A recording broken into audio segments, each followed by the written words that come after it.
All right, and now we want to turn to Jeff Weaver, Bernie Sanders' campaign manager, who is joining us from Miami tonight. Jeff, thanks for being with us. Your reaction to the victory in Michigan. Happy to be here. Listen, this is a critically important night for the campaign, a real game changer. You know, all the pundits and the establishment types were counting us out. And look, what Bernie Sanders showed tonight is that he can win in a large northern diverse state. His message about trade and the disastrous policies that Secretary Clinton supported and how that devastated people in Michigan really resonated. Yeah, I mean, what about that you think was key for him? Was it outreach to African-American communities? When you look at his efforts there in the state of Michigan, what do you think worked best for you? Well, I think this message on trade was really powerful in Michigan. You know, as you may well know, Michigan once had a thriving African-American middle class, which has been devastated by the loss of manufacturing in Michigan. So for the African-American community in Michigan, the issue of trade was very, very important. You know, Senator Sanders has consistently opposed these disastrous trade deals.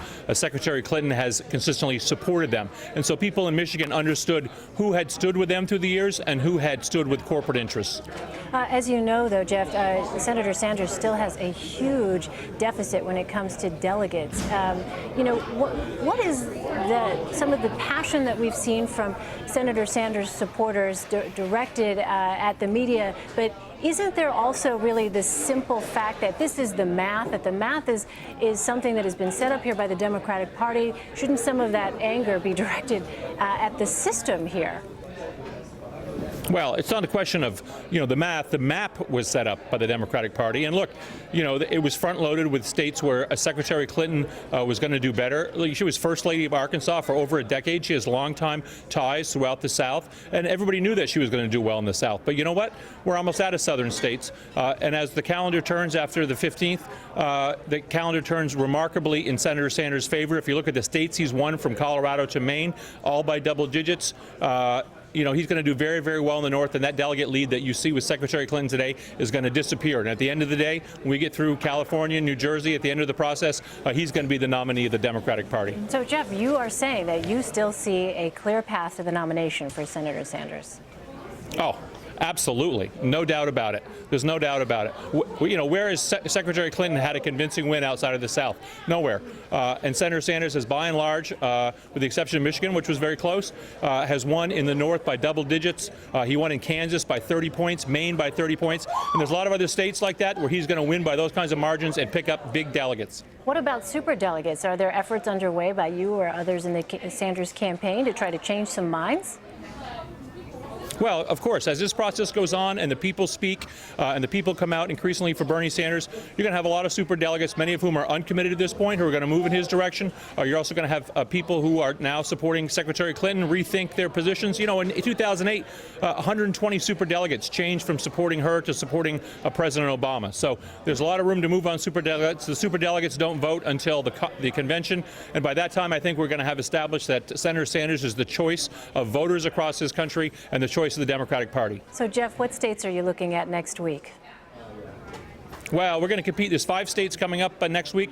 We're going to compete in every one of them. We're on television in every one. We're in Florida today. We're going to be in North Carolina. We're going to be in Missouri. We're going to be in Illinois. We're going to be in Ohio. We're competing in all 5 states, and we're going to compete aggressively. And I think we're going to get a lot of delegates next week. And then after that, as I said, the calendar turns even more in his favor, and I think you're going to see her lead in delegates start to dwindle. And by the time we get to the end of this process, we're going to have more. And very quickly, Jeff, what's the message for the debate that's coming up? Well, the message for the debate is working class and middle class people of all races, black, white, Latino, Asian. Bernie Sanders is the person who has stood by you for his entire political life. You know, I think the Secretary's record is much more checkered. You know, as the Vice President said, she's kind of a Johnny-come-lately on the issue of protecting middle income and working class people. All right, Jeff Weaver, campaign manager for Senator Bernie Sanders. Thanks so much for your time, Jeff. Appreciate it. Thanks. Happy to be here. Thank you. All right, let's turn to Steve Chigueras, our CBS News senior political editor. You heard it there, Steve. He says he believes there is a clear path to the nomination for Senator Sanders. I'm not sure clear is the right word for it. I mean, of course, there's a path to the nomination, but I think at this point, it's a really hard slog for him. I mean, right now, the math just does not work in their favor. Super Tuesday, as much as they try to spin it as a victory for them, just wasn't. She had large victories in much bigger states than he did, and took a pledged delegate lead that right now he would have to really trounce her in some of these bigger states coming up in order to even get close. And even then, the math doesn't work really in his favor. The problem with the Democratic delegate allocation process is it's proportional. So unless you're winning huge in huge states, to close the gap is really difficult. And Hillary Clinton knows this from experience.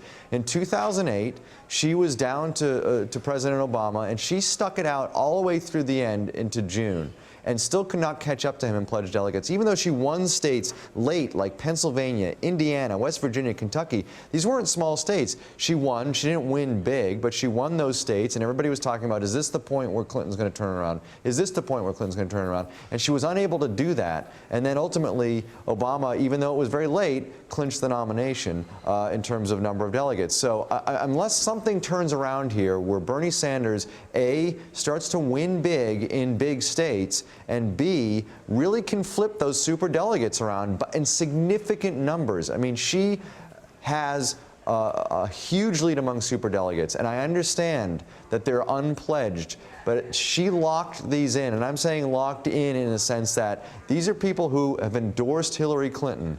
And she locked them in early. And if these people have a change of heart, it's not going to be until very, very late in the process. And I think in order for that to happen, she would have to start losing in this pledged delegate race, which, again, mathematically is such a high bar for him right now that it's almost impossible. Yeah, and yet, Jessica, despite the facts that Steve just laid out, Jeff Weaver was very energized to, use. Yeah, I mean, a very upbeat, I think at one point used the word game changer to describe this victory in Michigan. What's your sense of it, though? I mean, he's claiming that he has the ability and he believes they'll be able to change some minds when it comes to these super delegates. I'm sure some. I'm sure a few. And I think a lot of that will depend also on how close Bernie Sanders ends up getting in the delegate count, because I think that people are fundamentally concerned with reflecting the will of the people, and Democrats are particularly sensitive to this after what happened in 2000, where they feel that we were robbed of that election. So I think that he has a point there. I think that he's also extremely good at his job, and there's a reason that Bernie Sanders picked him, and that, he's true blue there, and this is exactly what he should be saying. This is, even however the delegates shake out, and it's going to be about even, or she's up a little on it, it's hugely exciting what Bernie Sanders pulled off tonight, and everyone largely did count him out of this, or certainly didn't think it was going to be close. We were talking about upwards of 10-point leads in polls for her, upwards of 20-point leads in polls for her. Not too far away. He had, I believe it was the mayor of Flint came out for him, and she was, remember that? When she left, I think, New Hampshire or South Carolina to go to Flint, and she was the first person there to speak out about it. Bernie Sanders did end up going, but, she really took that head on and said, I'm going to get out in front of this, and I'm going to show up here because I've been showing up here for 30 years. And they essentially turned around and said, it's not good enough. And we are interested in hearing about a change candidate. And that's what Bernie Sanders is. I just don't think it's enough to win the nomination. How do you think it might affect the debate that's coming up? Oh, well, I think that this is definitely an affirmation for him that the more aggressive tone that he took on Sunday night resonated. I'm not talking about the finger wagging and things like that. And personally, like I said earlier in the program, I don't think there's a racist or sexist bone in Bernie Sanders' body. I think he misspoke, obviously, on the ghetto comment and has since clarified. And I don't think that he intended to talk down to her, though the optics on it were not ideal. But I think that you will see him trying to draw sharper and sharper contrast between the two of them, and that he's not going to let her get away with anything. I think he's a wonderful debater. I do think that she has shown what a good debater she was and continues to be, but I think it will be aggressive. All right, we are going to take a quick break here, but when we come back on CBSN, we'll have more analysis for you straight ahead. Stay with us.